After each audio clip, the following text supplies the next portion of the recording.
बिस्मिल्लाहिर्रहमानिर्रहीम, अस्सलामुअलैकुम। मैं हूं करामत मुगल और मेरे साथ हैं ईसा नकवी। नकवी साहब, वफाकी हुकूमत भी बन गई, काबीना भी तश्कील दे दी गई, पहला इजलास भी हो गया। इमरान खान साहब ने 4 हल्के खोलने का मुतालबा कर दिया। ये 4 हल्के खुलेंगे कि नहीं? देखें करामत मुगल साहब, बड़ी आसान सी बात है कि जो इलेक्शन कमीशन ऑफ पाकिस्तान की वेबसाइट है उसके ऊपर फॉर्म 45 जो कि इलेक्शन एक्ट 2017 की एक रिक्वायरमेंट है कि इलेक्शन के 14 दिन के अंदर अंदर उन्होंने वेबसाइट पर पब्लिश होना है। सही। वो डिले के साथ हुए, उसमें जो सुकम मौजूद थे वो सब ने देखे, उसके बाद वो उतर गए, गायब हो गए। पटिशन भी लग गई, नोटिस भी हो गया।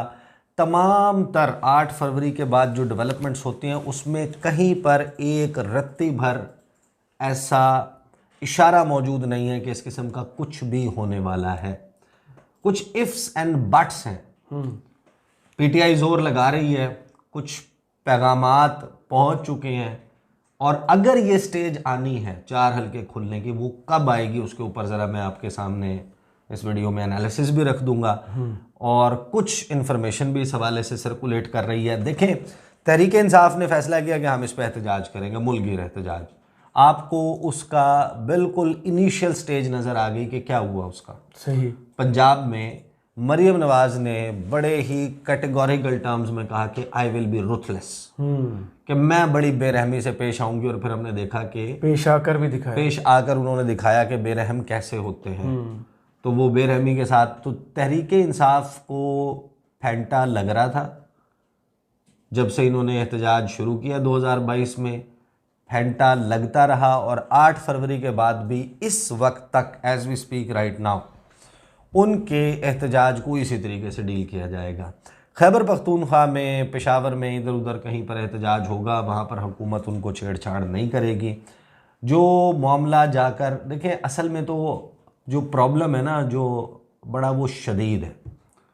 मामला जो है वो कोई 1, 2, 4, 8 सीटों का है ही नहीं। जो नून लीग की अपनी डिसग्रंटल्ड एलिमेंट्स हैं वो, और इंटरनली आप जब जाके कैमरे के ऊपर, तो जाहिर है कि ये गुफ्तगू नहीं करते, यानी ये हमने तो नहीं कहा था, जो हम अपने टीवी चैनलों के ऑफिसेज में बैठे हुए थे नून लीग के इलेक्शन सेल में, और जहाँ जहाँ पर उनके रिजल्ट्स लेने वाले बंदे हैं, वो फ़ोन कर कर के मीडिया को बता रहे थे कि भाई झाड़ू फिर गया है, हम बर्बाद हो गए हैं, किसी को मुंह दिखाने के काबिल नहीं रहे। अभी कल जो है, मैं आपके सामने रखता हूँ तफसील पहले, फिर उसके बाद हम आते हैं उसकी तरफ। तो अभी कल जो है वो समा पे नदीम मलिक के शो में मिफ्ता इस्माइल और शाहिद खाकान अब्बासी मौजूद थे। मैं थोड़ी सी उनके गुफ्तगू का हिस्सा, आपको उसका टेक्स्ट मेरे सामने मौजूद है, वो मैं आपको बता देता हूँ, तो आप अंदाज़ा लगाएं कि ऐसी सूरत हाल में कौन हल्के खुलवाएगा। ये अलबत्ता एक टिकिंग टाइम बॉम्ब है, एक टाइम बॉम्ब है, टिक टिक कर रहा है, फटना है इसने। कब फटेगा, इस हुकूमत ने कब तक चलना है, उसके लिए एक बात अपने जहन में रखिएगा, हुकूमत में आना आर्ट नहीं है, हुकूमत में रहना और अच्छे तरीके से रहना वो असल आर्ट है। आप अब तो आप आ गए, हुकूमत चला सकते हैं अगर आप मईशत चला सकते हैं, मईशत चलाने की फ़िलहाल सूरत हाल कोई नहीं है। अब जो मिफ्ता इस्माइल साहब हैं, आपको पता है कि वो वज़ीर ख़जाना थे और उनके दौर में जो इन एक्शन था पहले चंद महीने का, उसने जो बर्बादी की वो सबको मालूम है। सही। हुकूमत को ये यकीन ही नहीं था कि हमने कब तक रहना है। इमरान खान, हर बंदा जो है वो, हर एक को दूसरे के ऊपर डाउट था। पीडीएम के लोग जो हैं वो उस वक्त इस्टेब्लिशमेंट पे ट्रस्ट नहीं कर रहे थे, इस्टेब्लिशमेंट पीडीएम पे ट्रस्ट नहीं कर रही थी, इमरान खान इन दोनों पर ट्रस्ट नहीं कर रहे थे, ये दोनों इमरान खान पे ट्रस्ट नहीं कर रहे थे। तो वो कहते हैं, वो शेर है ना कि अब कोई बात नहीं है ख़तरे की, अब सभी को सभी से ख़तरा है। तो वहाँ पर तो सबको सबसे ख़तरा पैदा हो गया था उनके इनएक्शन से जो हुआ। लेकिन उन्होंने जब एक्शन लेना शुरू किया, चीज़ें बैक ऑन ट्रैक आने लगी। उनके खिलाफ साजिशें किसने की थी? वो की थी इसहाक डार ने। अभी जो Ishaq Dar was the troublemaker at that time, तो इसहाक डार को क्या साइडलाइन कर दिया गया है? नहीं। नवाज शरीफ ने इसहाक डार को मेक श्योर किया है कि वो उनकी उस पे कोटे के ऊपर, नवाज शरीफ के कोटे के ऊपर वो काबीना में ज़रूर हो। अब ये मेरे लिए इंटरेस्टिंग होगा कि मोहम्मद औरंगज़ेब साहब वजारत में आ जाएं और उसके बाद इसहाक डार साहब जिस तरह लंदन से बैठ के मिफ्ता इस्माइल के ख़िलाफ़ ख़बरें फीड करा रहे थे, वो काम ना करें, काबीना के इजलासों में टांग ना अड़ाएं।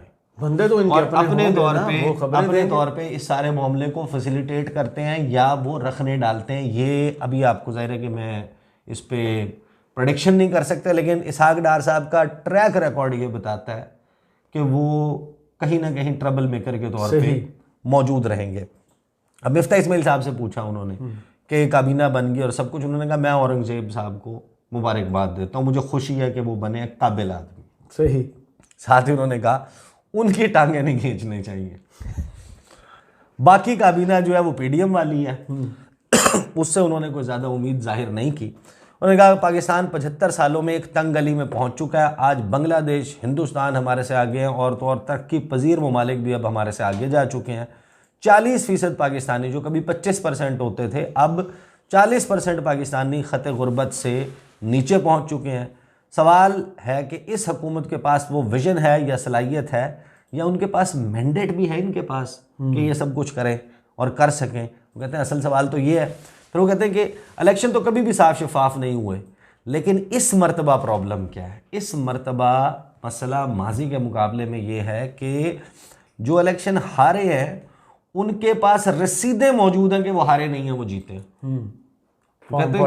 कहते हैं इलेक्शन तो कभी भी साफ शफाफ नहीं हुए थे, लेकिन इस तरह रसीदें पहले कभी नहीं दी गई थी। 2018 में भी बैलेट भरे गए थे। शाहिद खाकान अब्बासी का शाहिद भाई के हल्के में सदाकत अब्बासी को 30,000 वोट डाले गए थे, ये हम जानते हैं, लेकिन हमारे पास रसीद नहीं थी, हमारे पास उसका सबूत नहीं था। इस बार प्रिजाइडिंग ऑफिसर्स ने पीटीआई के लोगों को रसीदें दे दी हैं। तो हम जो ये बात कर रहे हैं कि नवाज शरीफ का हल्का खुलवाएं, तो अब तो हम इंटरनेट पर, व्हाट्सएप पर वो सब देख चुके हैं, सारे फॉर्म 45 जो बात कर रहे हैं कि हल्का खुलवाएं ओन चौधरी और सलमान अकरम राजा वाला, उसके तो सारे फॉर्म 45 हम देख चुके हैं। हमें तो पता है कि हकीकत क्या है, हमें तो पता है हकीकत क्या है कि नवाज शरीफ है, ओन चौधरी है, ये तो जीते ही नहीं है। हम बहरहाल इस्तेकाम के लिए चलो आंखें बंद कर लेते हैं, मगर सच्चाई तो सबको मालूम है कि इन लोगों का इलेक्शन में क्या हुआ है। उसके ऊपर वो कहते हैं कि हकीकत क्या है। जब वो कहते हैं ना कि हमें तो पता है हकीकत क्या है, तो कहते हैं क्या हकीकत है मिफ्ता साहब? तो मिफ्ता इस्माइल मुस्कुराते हुए कहते हैं जी हकीकत तो ये है कि सलमान राजा साहब जीते हुए हैं। तो उनसे पूछा नदीम मलिक ने तो कि मियाँ साहब के बारे में क्या ख्याल है? वो कहते हैं कि मुझे नहीं लगता मियाँ साहब जीते हैं, मैं सच्ची बात बता रहा हूँ, मैं अफसोस के साथ कह रहा हूँ कि मियाँ साहब भी नहीं जीते। फिर नदीम मलिक कहते हैं कि और ख्वाजा आसिफ साहब और इस्लामाबाद वाले हल्के, कहते हैं इस्लामाबाद के तीनों हल्के, 2 हल्के मुस्लिम लीग नून वाले हार गए थे और एक जो उनकी स्पोर्ट वाला बंदा था खुर्रम नवाज, वो भी हार गया। तो तीनों चौथे नंबर पे था भाई वो। हाँ, तीनों हल्के हार गए थे। ख्वाजा साहब के हल्के के फॉर्म 45 मैंने नहीं देखे, मियाँ साहब के हल्के के देखे हैं। शाहिद खाकान अब्बासी जो है ना, उनसे फिर वो ये कहते हैं कि फिर अब ये मामला कैसे होगा सॉल्व, इतना इस किस्म की गवर्नमेंट। तो वो कहते हैं कि अदालत पर छोड़ दें, जिम्मेदारी आज अदालत की है। फॉर्म 45 और 47 बिल्कुल टिकिंग टाइम बॉम्ब है। सही, एक टाइम बॉम्ब जो है वो लग चुका है। हमने इशू हाईलाइट कर दिया, अब अदालत का काम है, फैसला अदालत ने करना है। इलेक्शन कमीशन ने अपना फॉर्म 47 जारी कर दिया, उन्होंने गोली चला दी है। अब इसको वापस सिर्फ सुप्रीम कोर्ट ही कर सकती है, वही एक फोरम है जहां ये बात होगी। तो उनसे शाहिद खाकान अब्बासी से सवाल हुआ कि आपके ख्याल में सुप्रीम कोर्ट टेकअप करेगी? वो कहते हैं मैं क्या कह सकता हूँ, लेकिन करना चाहिए, उसको करना पड़ेगा, जिम्मेदारी है सुप्रीम कोर्ट की। जिस मुल्क में इलेक्शन इतना मुतनाज़ा हो जाए और उसको आप कैसे इग्नोर कर सकते हैं? सुप्रीम कोर्ट की 100 मोटो पावर्स कब इस्तेमाल होती हैं? जब इतना बड़ा इशू पैदा हो जाए। तो ये मामूली इशू तो नहीं है। पर वो कहते हैं कि गुज़श्ता 3 इंतखाबात में 24 का इलेक्शन कोर्ट तो जुल्फ़िकार अली भुट्टो साहब को इंसाफ देने में मसरूफ़, वो 40 साल के बाद, इसका भी मेरा ख्याल है 40 साल बाद होगा।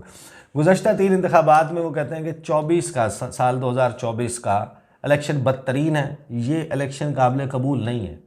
कहते हैं 2018 में मेरे पास भी फॉर्म 45 थे, 2018 में 47 पर रिज़ल्ट जो है कुछ और था आया।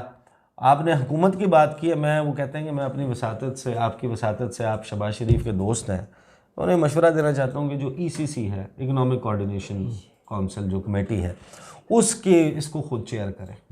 अगर वो नहीं करेंगे तो मामलात ठीक नहीं होंगे, नहीं चलाए, आप हुकूमत चला ही नहीं सकेंगे। अच्छा, नदीम मलिक ने बड़ी इंटरेस्टिंग बात की। उन्होंने कहा कि शहबाज शरीफ ने जैसे बाहर निकल के आर्मी चीफ को सल्यूट मारा है और वेट भी नहीं किया कि पहले किसने सलूट करना। उन्होंने किस्सा सुनाया, उन्होंने कहा कि ममनून हुसैन जब सदर थे ना, तो सदर के तौर पे उनसे जब बात हुई नदीम मलिक की, वो कहते हैं कि मैं चाहता हूँ कि जब मियाँ साहब आए ना तो मैं ऐवान सदर से बाहर निकल के, अपने दफ्तर से, अपने इधर से निकल के बाहर और बाहर दरवाजे पे जाकर उनका इस्तकबाल करूँ। पॉसिबल नहीं है। तो वो कहते हैं कि मुझे मेरा स्टाफ कहता है कि सर ये प्रोटोकॉल के खिलाफ है, आप सदर मुमलिकत हैं, आप सबसे बड़े आईनी ओहदा है, आप ये नहीं कर सकते। तो वो कहते हैं, नदीम मलिक कहते हैं कि जिस तरह ये आर्मी चीफ को बाहर निकल के इन्होंने सल्यूट मारा है, और जिस तरीके से साहिर शमशाद साहब chairman joint chief of staff committee उनके सामने हाथ बांध के खड़े हुए हैं, ये दो तस्वीरें हैं जो खुलासा हैं, जो ये बताती हैं कि शहबाज शरीफ जो हैं वो इस्टेब्लिशमेंट के कितने मरहून मिन्नत हैं। लेकिन कुछ चीज़ें जो हैं वो आपको प्रोटोकॉल्स का उनका ख्याल रखना चाहिए। वज़ीर आज़म मेरे ख्याल में उन्हें अभी तक खुद भी यकीन नहीं है कि वो इस मुल्क के वज़ीर आज़म है, बल्कि दूसरी मरतबा उन्हें किसी से मेरे ख्याल में वो तजर्बा करवाना चाहिए। ऐसे बंदा होश में नहीं ना रहता, मुझे ज़रा चुटकी काटना चुटकी काटे। तो वो शहबाज शरीफ साहब देखें, नहीं शहबाज शरीफ साहब तो इसमें बड़ी वो लेते हैं, प्राइड लेते हैं, वो बड़ा फ़ख्र महसूस करते हैं। वो कहते हैं कि वो याद है ना कि पुल, हाँ वो पुल के बाराको वाला पुल, वो सारा वो उन्होंने किया था। बहरहाल वो कहते हैं कि मरहून मिन्नत है। मिफ्ता इस्माइल कहते हैं कि देखें, इमरान खान, फिर पीडीएम का दौर हमने देखा और अब ये दौर, मेरे ख्याल में हाइब्रिड निज़ाम बहुत मुश्किल है। एक गाड़ी के दो ड्राइवर्स हो ही नहीं सकते, या तो नवाज़ शरीफ या तो निज़ाम शहबाज शरीफ के हवाले कर देंगे, खुद आ जाए। ये बात उन्होंने की। ये है देखें लुब्बे लुबाब, ये है वो थॉट प्रोसेस, ये है वो गुफ्तगू जो सिर्फ ये शाहिद खाकान अब्बासी और मिफ्ता इस्माइल नहीं कर रहे। नून लीग के जो लोग कैमरे के अलावा बात करते हैं ना, वो भी एग्जैक्टली इसी के अराउंड वो गुफ्तगू करते हैं। उन्हें मुबारकबाद तो दे के देखे तो क्या करते हैं आगे? मुबारकबाद दें, वो गुस्सा कर जाते हैं। हाँ वो कहते हैं कि हमें छेड़ रहा है, हमें छेड़ा जा रहा है। तेनू भी पता है तेनू भी पता है कि ये सब कुछ हुआ। देखें सूरत हाल असल में क्या है, हुकूमत अब ज़ाहिर है कि अब ये हो गया ना, ये सारी सूरत हाल बन गई है। दो तीन चीज़ें हैं जो डिटरमिन करेंगी इस सारे फैक्टर को। अगर सिस्टम को चलाना है तो पैसे लाने, आपको दोस्त ममालिक पैसे दे दें, आपका IMF के साथ प्लान अनहिंडर्ड बेहतरीन तरीके से हो जाए, कारे सरकार चलेगा जब कारे मईशत चलेगा। अगर इंडस्ट्री का पहिया घूमने लगता है, आपकी रेमिटेंसेस का फ्लो बनता है, इन्वेस्टमेंट, आपकी इन्वेस्टमेंट आने लगती है। इन्वेस्टमेंट है मीडियम टर्म और लॉन्ग टर्म सोल्यूशन। जो शॉर्ट टर्म सोल्यूशन है वो है कैश फ्लो की शॉर्टेज। उसके लिए IMF का प्लान और आपके दोस्त ममालिक से कहीं आपको इतनी रकम, इतनी कुशन मिल जाए, क्योंकि जब IMF आपको प्रोग्राम देगा वो आपके सामने जो शराइत रखेगा वो शराइत बड़ी ख़तरनाक होगी, बड़ी खौफनाक होगी। अब ऐसा तो आखिरी कतरा तक न छोड़ चुके अवाम का, अब क्या करेंगे? अब देखें वो अवाम का सिर्फ वो ये नवा ऑक्सीजन पे टैक्स लगा दे, अब सांस ले रहे हैं इस मुल्क में। वो सिर्फ अवाम के ऊपर का खून निचोड़ने के लिए नहीं कहते। मसला ये है कि वो जो कहते हैं वो ये कर नहीं पाते, इनके लिए सॉफ्ट टारगेट अवाम है। और वो है बिल, बिजली का बिल, गैस का बिल, पेट्रोल, उसके ऊपर GST, पेट्रोलियम डेवलपमेंट लेवी, आधा पाकिस्तान तो सोलर पे शिफ्ट हो गया, आधा ये सब कुछ। और सोलर की आप उसकी जो रिवर्स मीटरिंग है उसमें कुछ तब्दीलियां ले आएँ, उधर से भी कोई पैसे इकट्ठे कर लें। इनके पास तरीक़ाकार ले दे के यही रहता है कि जो लोग ऑलरेडी टैक्स के नेट में हैं, जिनकी एट सोर्स डिडक्ट होती है सैलरी, उनकी टैक्स स्लैबें अब ये ऊपर नीचे करेंगे। आज उन्हें परचून फरोशों और उनको भी रिटेलर्स और उसके हवाले से वो करके वो फिर वो कहते हैं होलसेलर को। लेकिन असल बात यह है कि जब शहबाज शरीफ ये कहते हैं ना कि मुल्क की 90 जो अशराफिया है, 90% मसाइल अशराफिया के और उनके टैक्स ना देने और उनके ज़िम्मेदार शहरी ना होने की वजह से है, तो माजरत के साथ शहबाज शरीफ और उनके इर्द गिर्द लेफ्ट राइट जितने लोग बैठे बहुत गरीब लोग हैं, वो तो वही तो हैं वो अशराफिया उनको वो नज़र ही नहीं आता। क्योंकि वो आज भी मैंने वो वीडियो देखी, वो जो पनामा के दिनों में बहुत वायरल हुई थी। नवाज शरीफ कहते थे कि मेरे अब्बा अरबपति थे और ये कहते थे मुझे बड़ा फ़ख्र है, मैं एक गरीब किसान का बेटा हूँ। तो वो मेरे हाल में ओन ही नहीं करते ना, वो जो सामने बैठे हुए उनको यही समझते हैं ये भी गरीब किसानों के बच्चे हैं। वो प्रॉपर्टीज़ भी नहीं ओन करते। हाँ। वो कुछ भी ओन नहीं करते।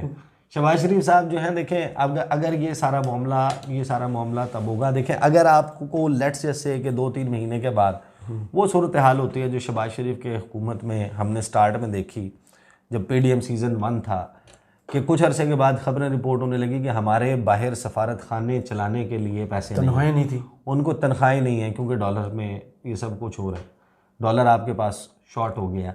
IMF ने आप पे कंडीशन लगानी है कि अब आप इंपोर्ट खोलें। अच्छा, उसका सोल्यूशन भी आसान सा है, जैसे करेंसी चेंज नहीं करते, पाकिस्तानी रुपये का नाम पाकिस्तानी डॉलर रखते हैं, डॉलर्स ही डॉलर। यार करावंद ये वैसे अभी वो आपका मशवरा जो है ना वो कोई सुन ना ले, आपके आइडियाज़ जो है ना। मैं आपको एक बात बताऊं, मुझे ये लगता है कि जिस तरह डॉलर्स की शॉर्टेज खत्म, जिस तरह सोल्यूशन आपने निकाला है ना, ये भी ऐसे ही सोल्यूशन निकालते रहे, इसीलिए मसला हल नहीं हुआ आज तक, जैसे से आप सोल्यूशंस बता यार जिस तरह के ये लोग हैं फिर ऐसे ही मशवरे। तो अब ये जिनको खुद यकीन नहीं है वो जीत के हैं, जिनको खुद यकीन नहीं है उनमें कुछ काबिलियत है, जिनको खुद यकीन नहीं है कि वो किसी मसले का हल निकाल सकते हैं। तो पहला अटेम्प्ट होगा सीरियस, एक सीरियस अटेम्प्ट होगा सिचुएशन को अंडर कंट्रोल लाने के लिए। उस वक्त तक तहरीक इंसाफ का एहतजाज जो है उसके ऊपर सख्त किस्म की पाबंदी होगी, मीडिया पे, सोशल मीडिया के ऊपर सख्ती बरकरार रहेगी, और अगर इस अटेम्प्ट में कामयाब हो जाते हैं, इकोनॉमी, भाई हमारा तो स्टेक ही है कि इकोनॉमी ठीक हो जाए, वो ऐसे हो या वैसे हो। अभी फ़िलहाल सिचुएशन बहुत ख़राब है। और एक बात जो है ना वो याद रखें ये कि 4 हलकों के लिए 126 दिन वो जमात वहाँ बैठी थी पार्लियामेंट के साथ। उस वक्त हालात और थे, हालात और नहीं, हक लेने की बात है, उस हक वक्त से पीछे नहीं, नहीं उस वक्त हालात और थे। इस वक्त बैठने देने के लिए मुझे नहीं लगता कि ऐसी कोई स्पेस है। वो स्पेस सिर्फ उस सूरत में क्रिएट होगी कि ये आपको बिजली के दूसरे बिल पे ना गर्मियों में सब्सिडी जिन लोगों का गैस का बिल आ चुका है ना, वो अभी आप अपना बिल भी बता रहे थे, मैंने आपको अपने 2 महीने के बिल निकाल के दिखाए हैं, और कंपैरिजन में लास्ट ईयर का जो यूज़ है, इस्तेमाल है, उसके मुकाबले में कम इस्तेमाल होने के बावजूद 4 गुना बिल, 4 टाइम्स। अगर किसी को शक है मैं उसकी कॉपी अपलोड कर सकता हूँ, उसमें इस्तेमाल भी लिखा हुआ है, बिल भी लिखा हुआ अभी है। तो ये आगाज़ है प्यारे, अभी से क्यों घबराते हो? तो ये मामला सिर्फ उसका नहीं है, असल चीज़ ये है कि ये हल्के खुलने की तरफ मामला जा सकता है। इस हुकूमत की रुखसती और इस हुकूमत का टिकना दोनों मुनहसर हैं मईशत के ऊपर, और वो अगर कंट्रोल नहीं होती, जो फिल वक्त जिसके आसार बनना शुरू नहीं हुए, लट से कि आखिरी अशरा गुजारने के लिए शहबाज शरीफ चले जाते हैं और वहाँ पर मोहम्मद बिन सलमान का दिल नरम हो जाता है, और वो कहता है रमज़ान में तो वैसे ही लोग ज़कात निकालते हैं, वो कहता है कि ये लो सिमरन $10 अरब, जाओ जी लो अपनी ज़िंदगी। तो फिर वो सिमरन फिर पाकिस्तान नहीं आएगी, सिमरन फिर लंदन जाएगी। क्यों आएगी यहाँ पे सिमरन 10 अरब लेकर? यार वो कैश में थोड़ी पकड़ाएंगे जो लेके चले जाएंगे, वो अकाउंट के जरिए, वो भी कैश में नहीं लेके जाते आप। करामत मुगल साहब, आप बहुत ज़्यादा जो है ना वो अपना आपके खैर दिलचस्प होते हैं, लोगों को पसंद आते हैं। अलबत्ता यही एक सलूशन है कि आपको पैसे मिल जाएं तो आप इस हुकूमत को चला लें, अल्लाह करे आपको पैसे मिल जाएं। हम तो यहाँ पर बिलों में लेकिन उनकी मांगने की तैयारी पूरी है। हाँ, वो उनकी पूरी वो पूरी है, वो बता दिया, साफ कर लिया। बहरहाल उनके लिए पैगाम जो है वो नून लीग का ये है, और नून लीग के इंटरनल वॉइसेस का, कि न नवाज जीता है न ऑन, सबूत हमने भी देख लिया, PTI के पास भी है। हल्के ना खुलवाना, मारे जाओगे, ये टिकिंग टाइम बॉम्ब है, फटेगा, हुकूमत का सर ले जाएगा। सही, बहुत शुक्रिया ईसा नकवी आपके तजिए का। कमेंट्स बॉक्स में ज़रूर बताइए वीडियो आपको कैसी लगी। इजाज़त दीजिए, अल्लाह हाफिज़।